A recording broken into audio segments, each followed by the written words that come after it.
Hello, Stitchy friends. How is everyone doing? Today is Tuesday, April 1st. We made it to April 2025.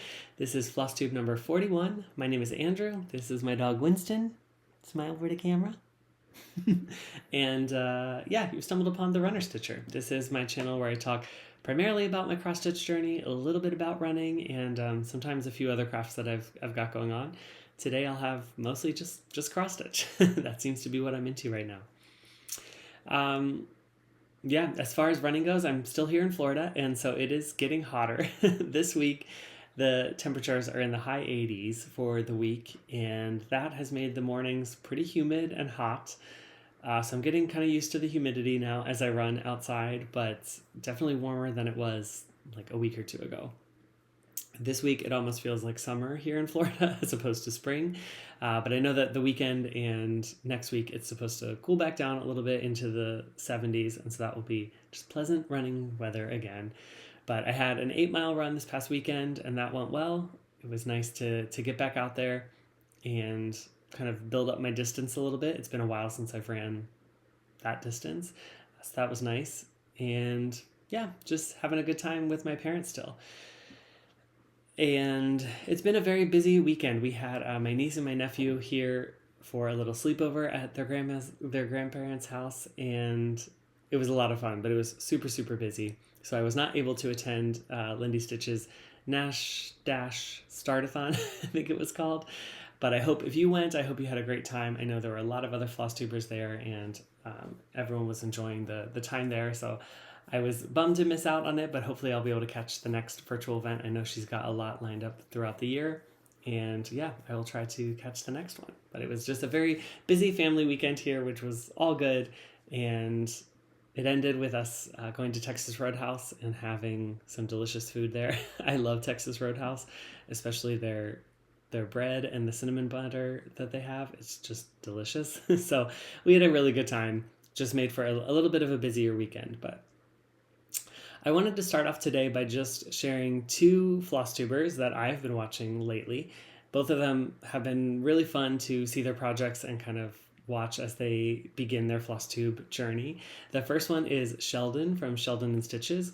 He is great to watch. He's got a lot of similar projects to me. He's working on both Fruits of Plenty and Modern Folk Embroidery's Put a Bird on It. So that's fun to see the progress that he's getting on those pieces. His dog makes an appearance in the video almost every time, which is a lot of fun.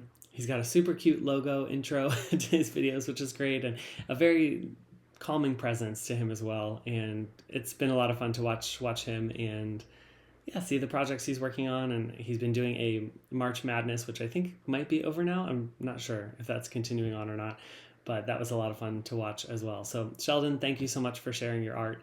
It's been a lot of fun to follow you. And the second person probably needs no introduction because he's gotten a number of shout outs in the last week or two. His name is Jason, and the channel is Jason Cross Stitches. He's a new stitcher. I think he's only got 2 videos out right now, but it's really fun to see his enthusiasm for stitching and learning everything.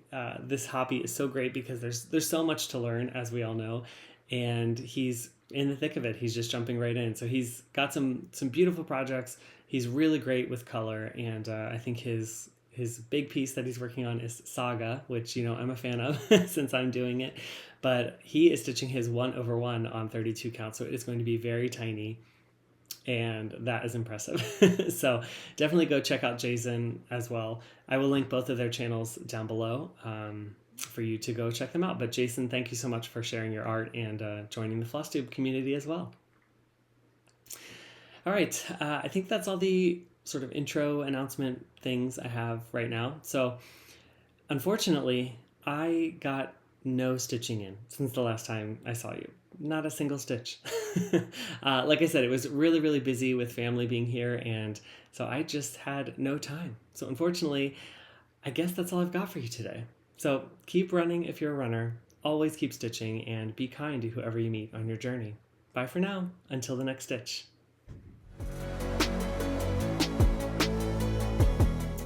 April Fools!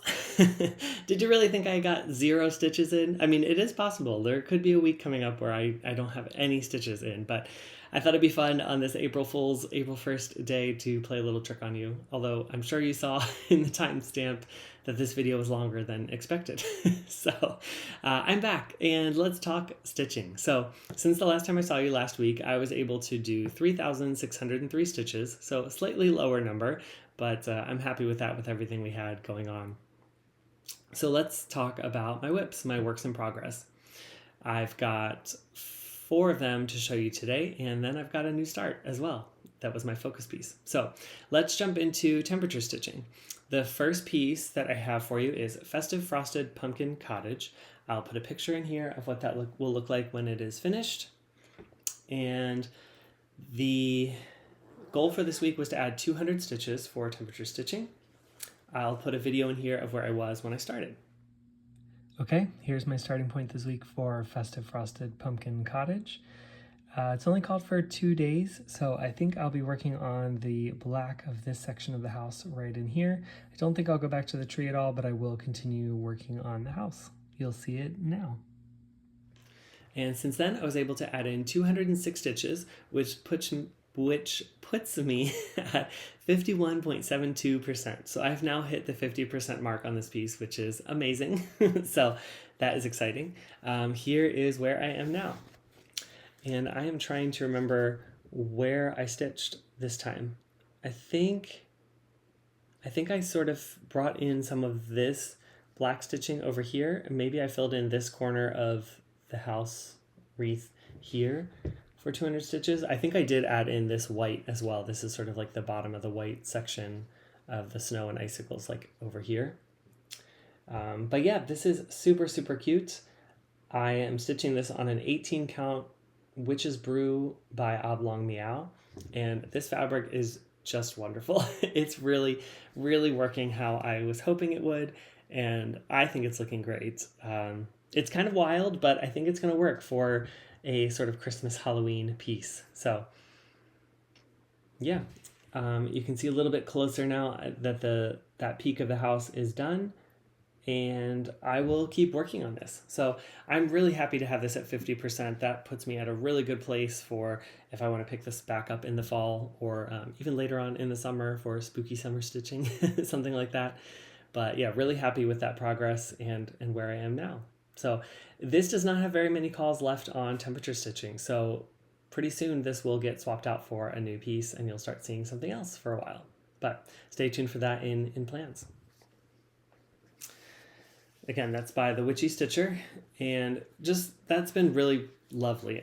There's something kind of comforting and nice about stitching on Aida occasionally when you normally stitch on linen. It's like you go back to Aida and it's just kind of refreshing and nice.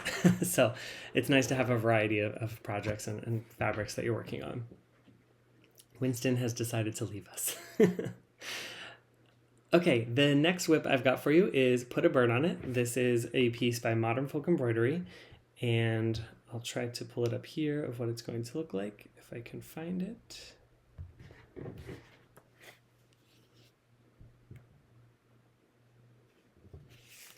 All right, so this is what it's going to look like. Of course, I'm doing mine monochromatically, so it's a little different looking than this. I don't have all the colors in there, but since this was called for 300 stitches for temperature stitching, so I will go ahead and put a video in here of where I was when I started. Okay, here's my starting point for Put a Bird on It. I'm going to be working on this motif here, so I'll keep bringing these leaves down. I'll see how far I can get on the big flower, and yeah, you will see my progress now. And since I saw you, I was able to add 311 stitches, so that puts me at 42.78%. Which is wonderful because that means I'm getting closer to the 50% mark. I'm going to use myself as a backdrop because you can see how thin this linen is. But the area that I worked on was this motif here. So I think I added in this big flower here and some of these smaller ones as well, and kind of brought the motif down a little further. So I wasn't able to finish it. 300 stitches was not enough to finish that sort of side motif. But this is looking really, really good. I'm really happy with the color and the fabric choice. Again, I apologize, the linen is so see-through. I don't have a board with me at the moment, but yeah, just look at the color variation in there. So I'm stitching this on a 32 count tartan green linen, and This is with the Bee Stitch Me Silks in the colorway Dandelion, and that just gives this like beautiful variation from light yellow, light pale yellow to a bright yellow, and there's even some dark moments in here that you can see throughout the larger motif. But I'm really enjoying this, really having fun, despite the fabric not being something that I enjoy stitching on. But this piece is, the outcome is just really beautiful to me, and I cannot wait to have this hanging on my wall. This is one I definitely want to get framed and be hanging at some point. So yeah, so 311 stitches. That was great for an addition to the temperature stitching, and this will keep getting pulled out for little stitches here and there with temperature stitching. This is again for the Put a Bird on It Sal, hosted by EJ of the Sunshine Stitchers. I'll link their channel down below as well. And if you have a chance, if you're a part of their Facebook group, it is so much fun to see everybody's color choices on this piece, because everybody's kind of stitching it on a different fabric or with different floss, and it's really great to see everyone's inspiration and what they're working on. The final temperature stitching piece I've got for you is the piece that you chose for Witch Whip, and that is Fruits of Plenty. And this was called to do 200 stitches this week. Here is what this piece is going to look like. Sorry about the window glare. Most of you probably know this piece. It is a beautiful one by Modern Folk Embroidery. I think so many people have already stitched it or are still stitching it, and it's just always fun to see, no matter where you are in the piece. I'll put a video in here of where I was when I started. All right, here is my starting point for the Fruits of Plenty. This is called for 2 days of temperature stitching, and I think I will work in this section here on this kind of like background stitching of the light green. So that's where I will work. We'll see where I get to in a minute.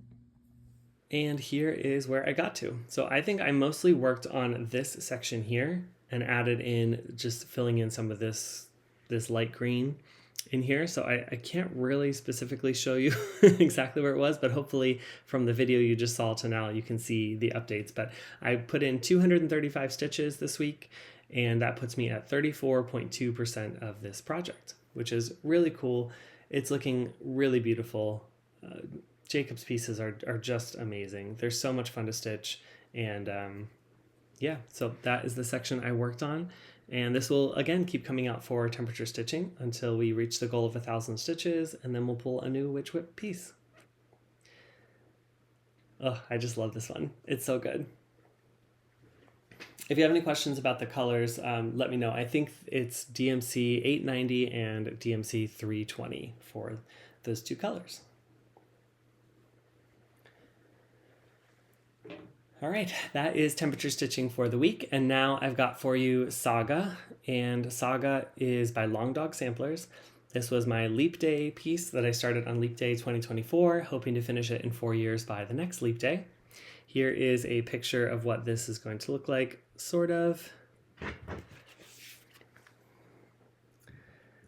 It's just a beautiful piece with every arch having some sort of detail that you don't even realize what all's in there until you are stitching it, which makes it really fun.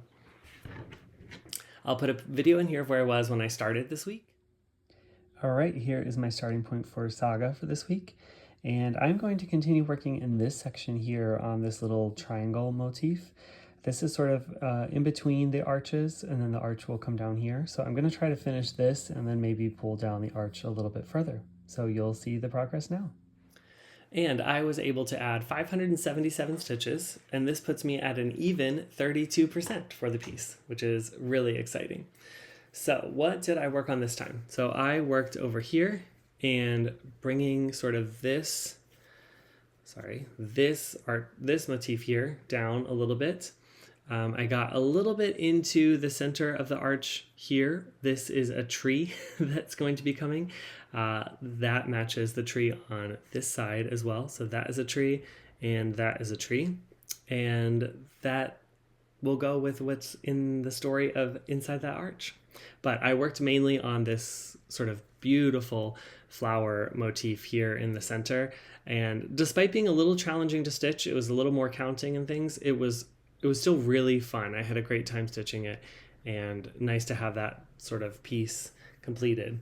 So I think what I will do this next time is I'll continue working down the arch here on the side and probably bring the border down as well. And then I'll be ready to start what's inside the arch. And so then we'll get a new story. So coming soon. But here is a picture of what Saga looks like so far. Again, just a really fun piece. And I am definitely enjoying pulling this out, for a little bit each week and just making progress to stay on track. I'm stitching this on a 36 count Vintage Country Mocha with the Silks For You PR207, 1 strand over 2. Saga is another one where it's so much fun to see everybody's choices of how they want to stitch it.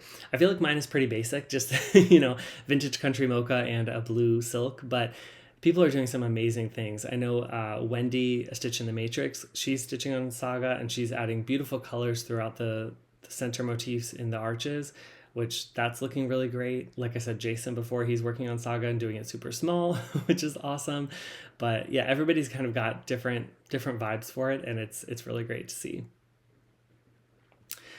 Okay, so those are my whips for the week, and then my focus piece for this week. I sort of mentioned last week I might be starting a new start, and I did. So let me grab that. So what I started this time was a kit that I got off of a D-Stash group, probably maybe like a year ago. I've had it for a while, and just never had the urge to sort of start it. But I brought this kit down to Florida because I thought kits are easier to bring down here as a new start, since they're all contained in one package and they have everything you need and you can just get going. So the kit I decided to start is called Garden Surprise, and this is by Designs for the Needle. Here is the cover photo. And this is just a silly little silly little spring start. So like I said, I just needed something fun, something light, something that I didn't have to think too much about. And I honestly am not sure why I'm so drawn to this piece, other than, look at these mice. They're so cute, just kind of peering through the flowers and the watering can, and it's such a cute spring garden scene. I think part of why I'm drawn to this is it reminds me so much of the pieces that my mom and my aunt used to stitch when I was little.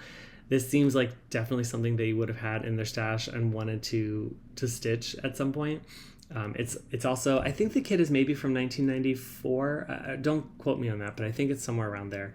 But you can see all of the back stitching in there that goes around almost every piece. You don't realize how much back stitching goes into it until you start it. So yeah, but that's the type of piece that they used to stitch, and I think that's why I was sort of just drawn to it. Plus, it's just cute. It's fun. It's springy.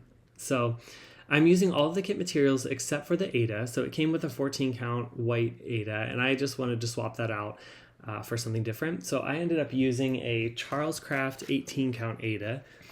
I don't think I have the package anymore, but I don't think it had a colorway on the package. I think it just said Charles Craft 18 count Ada, but it is like a minty sort of light green color, kind of similar to actually what this mat is in here that they've got, that green. It might be a little lighter and paler than that, but yeah, so I decided to swap out the fabric. And since, well, this is my new start, so you haven't seen it yet, but I added 2,274 stitches. That does not include any back stitching. So I did some back stitching, but that number doesn't count that in. So that puts me right now at 35.42%. However, that percentage and number of stitches doesn't include the back stitching, so I might not quite be at 35%, maybe about 30% of the whole piece, but I'll just stop talking about it and show you where I am. So here is where I got to. So this is the beautiful green fabric. It's coming through a little bit darker than it is in real life. It's kind of a little paler, a little mintier than what it's showing, but you kind of get the idea. And yeah, so I started in the top with her tail, and then I've just been working my way down through. I have been doing backstitching as I go because there is no way I'm leaving all this backstitching for the end. There's just way too much.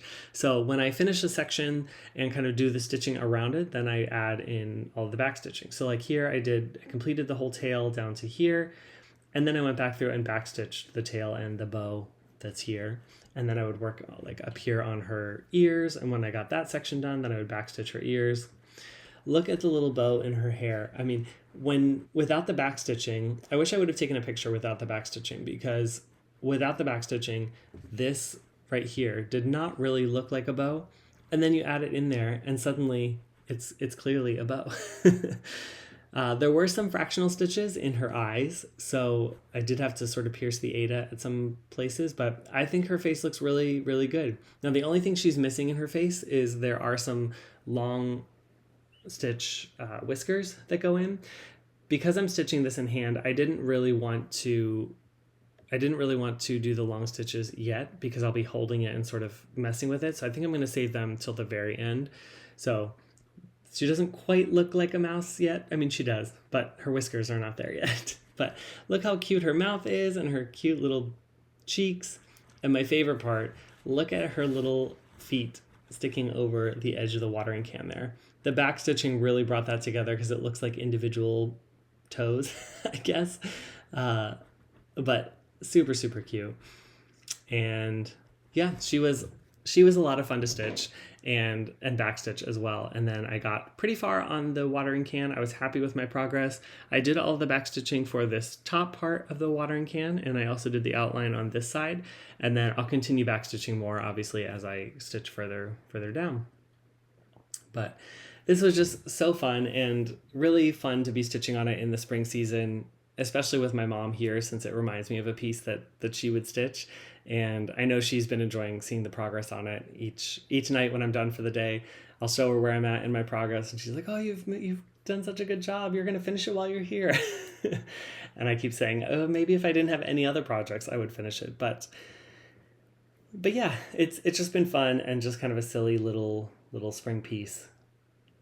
So I don't know when this will come back out. I might pull it back out for another focus week here before I leave Florida. We'll see.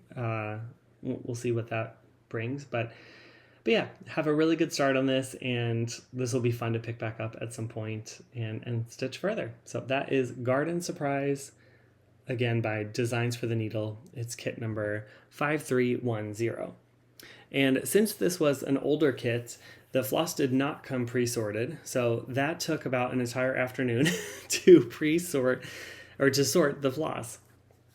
It felt very much to me like I was working on a Mill Hill kit, because you know how the Mill Hill kits come with the floss just kind of all in one loop. Well, there were two loops of floss, but separating these out was not always the easiest, because some of these colors are very close, like this light purple and the light blue. And when they are sort of lumped all together, it really gets challenging at times, but I did it. I'm using one of these plastic floss drop cards that I got off of Amazon. This is kind of perfect for kit stitching, because you can then just sort of, because the numbers are already printed on here, you can just number the symbols on your chart and then easily find the corresponding floss. So yeah, I decided to put it all on this, and this is what I've been using to stitch from, and it's been working really great. Some of the floss is getting a little tangled, but it's fine. Since it's a smaller project, this really works, I think. And the only thing is, these floss lengths are really shorter than what I'm used to. And I think maybe that's because it's an older kit and maybe they were not meant for loop starts. So it does call for 2 strands, which I am stitching 2 strands on 18 count, 2/1. But so when I use this length for a loop start, I only get about 20 to 25 stitches per length of floss, which is smaller than I normally do. However, with this piece, it kind of works out, because until I get to the rest of the watering can, which will be the next section that I do, there hasn't been a lot of like really big block stitching. So I finished the 20 stitches and it's almost like, okay, I finished that little section, now I switch to a different color. So the length has actually been working for this piece, despite being much shorter than what I normally go for. On this side, you'll see some of these have like much less floss. These are the strands that I'm using for back stitching. The only one I'm a little nervous about running out of is this gray color. This is what the mice get backstitched with, and that is running a little low already, and I still have the entire other mouse to go. Now the second mouse is smaller, so I'm hoping I'll be able to make it through, but otherwise I think I will be fine with the amount of floss that they gave. I don't think I'll run out of it at all, and yeah, I'm, especially since I'm doing it on 18 count instead of 14 count, I'm probably not using as much floss as it would on a 14 count. So anyway, that project has been a lot of fun. I was able to scan the pattern and I tried putting it into markup and I just was not having any success at all. However, they have a spot on their website where you can upload the pattern for them to take a look at and give you suggestions of how to import it. And for me, what they did was they actually sent me the markup RXP file of the pattern that I uploaded. And with that, I was able to use that in my markup RXP. It's not 100% perfect. It doesn't find all the stitches just because of how the pattern is made, but I'm able to mark off each stitch and it is just wonderful. And the customer service through markup RXP was really great. So I'm not saying they'll do that for every chart, but it was a really good experience for me, and I definitely will utilize that in the future if I have a chart that I can't get in properly, because it seems like they really know how to use the program and get it working. So that was really nice, and that's why I have the percentages and I'm able to stitch from markup. I am still using the paper pattern for all the back stitching because there's just way too much of it to keep track of in markup. So I am using a paper pattern and then just kind of highlighting the back stitching that I've done to keep track of it all. But yeah, so that was a really fun start. I hope you enjoyed that. I know it's kind of silly and a little different from things I normally stitch, but it felt springy to me and it felt like the right time to start it. So I did. Okay, now let's move on to plans. So for temperature stitching, I did put in the new temperatures for the week, and I'll pop up here a picture of what that chart looks like. And what's exciting about this time is the Festive Frosted Pumpkin has hit its limit now. So that was called for 4 days this week, and it only had 3 slots left. So if I'm able to get those 400 stitches in, then it'll be time to switch out that piece for a new piece. And that category is just a whip of my choice. So when you come back next week and we talk about plans for temperature stitching, I will tell you which new piece I've picked for that. I'm also thinking about kind of rearranging how I've done it a little bit, just so that I can make the temperature stitching more a focus on my new start rather than my priority whip that I'm kind of calling it. So anyway, there might be some revisions next week, but that was called for 4 days. The other piece that was called was Fruits of Plenty, your Witch Whip piece. So that got 3 more days. So once I complete 300 stitches on that, we'll be halfway through the Witch Whip category already. It seems like that category is the one that's getting turned over the most and getting called the most, which is exciting, because then you guys get to help me choose what to work on. So yeah, so 300 stitches for Fruits of Plenty, and then 400 stitches for Festive Frosted Pumpkin. That will be the temperature stitching. Now, since the last time I saw you, we also had Whip Go numbers called for April, which is super exciting. I'll go ahead and put up here a picture of what my Whip Go board looks like. The 2 that were called for me were number 4, which is Fruits of Plenty, and that is called for 3,000 stitches. So that's perfect, because I have that here in Florida and I can work on that and get some progress on it. So that goal should easily be met. Unfortunately, the other one that was called was number 10, and that is the Beyonce piece. And I don't have that here with me in Florida. So whether or not I will get to that one in the month of April is questionable. I don't know if I'll be back in New York before the end of April or not. I don't have a return flight yet. I'm still kind of deciding when I'll be heading back. But if I do head back before the end of April, I'll try to get some stitches in on Beyonce. If not, unfortunately, she might just get the raw end of the deal, and that might be the square that I don't complete this year, which is fine. I don't have to have a complete blackout, and this is one that I can't really do anything about at this point.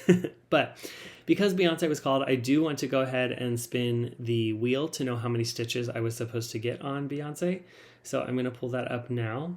And this is just a wheel I created with some numbers of how many stitches I should do for my Whip Go pieces, so that I wasn't pre-planning it and so that they weren't super large each time. But let's go ahead and spin this wheel and we'll see what is called for Beyonce.